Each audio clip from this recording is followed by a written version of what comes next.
Right, so you know how everyone's always talking about affiliate marketing these days, yeah? The core of it really is all about how affiliates, they get paid for like bringing in business for someone else. It's essentially monetary compensation for driving specific actions, whether that's a sale, a new lead, or even just a click on behalf of a merchant or an advertiser. Oh, absolutely. I see it everywhere, but I've always, wondered about the nitty-gritty of the money side.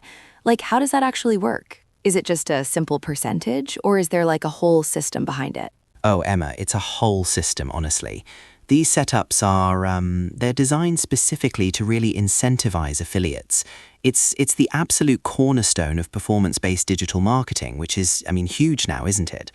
The way these payments are structured and when they actually happen is super, super critical for keeping those affiliate relationships strong and ultimately for the whole program to succeed, you know? That makes total sense. So it's not just about getting people to click, it's about like building a lasting partnership where everyone benefits. That's really, that's quite clever actually. Exactly. And that brings us straight into the different commission models. There isn't just one way to slice the pie, you know? Affiliate programs use all sorts of models to reward partners based on the actual value they deliver. The most common one, by far, is pay per sale, or PPS, sometimes called cost per sale, CPS. Okay, pay per sale. That sounds pretty straightforward. Is it just like a cut of whatever someone buys? Spot on, Emma. You've got it. Affiliates earn a percentage of the sale price or a fixed amount for each successful purchase made via their unique referral link. It's perfect for e-commerce, linking compensation directly to revenue. Then there's pay per lead, or PPL, also known as cost per lead. Here, you're paid for generating qualified leads. Think sign-ups, form submissions, inquiries. This one's big in B2B or for services where just getting someone's contact info is super valuable. Ah, okay. So it's not always about a completed purchase. That's interesting. What about, like, just getting eyeballs on something? Is there a model for that too? There is, but it's less common as a primary structure, to be honest. That's pay per click, or PPC. You earn a commission each time someone clicks your link, full stop. No sale or lead needed. It's more for brand awareness, really, or driving traffic rather than direct conversions. Now, we also have cost per action, or CPA. This is a bit of a broader category, honestly.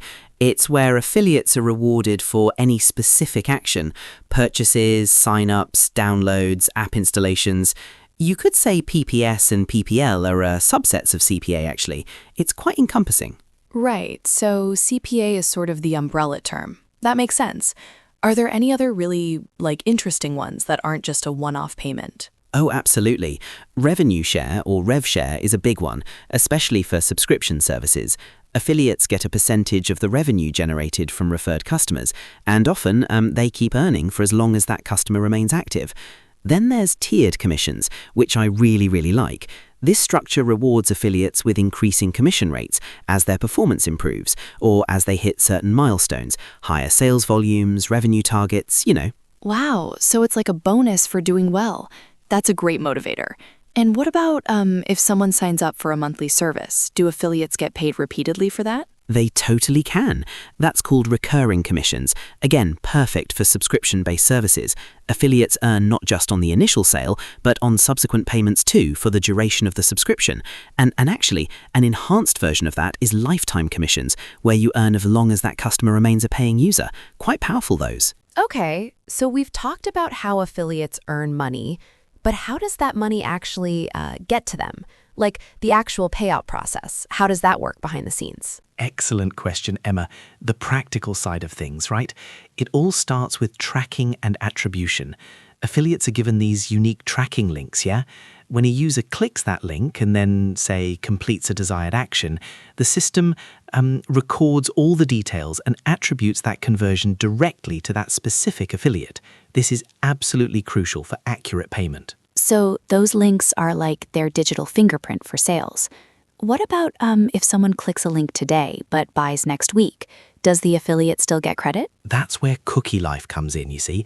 It's the duration an affiliate's tracking cookie remains active on a potential customer's device after they click a link.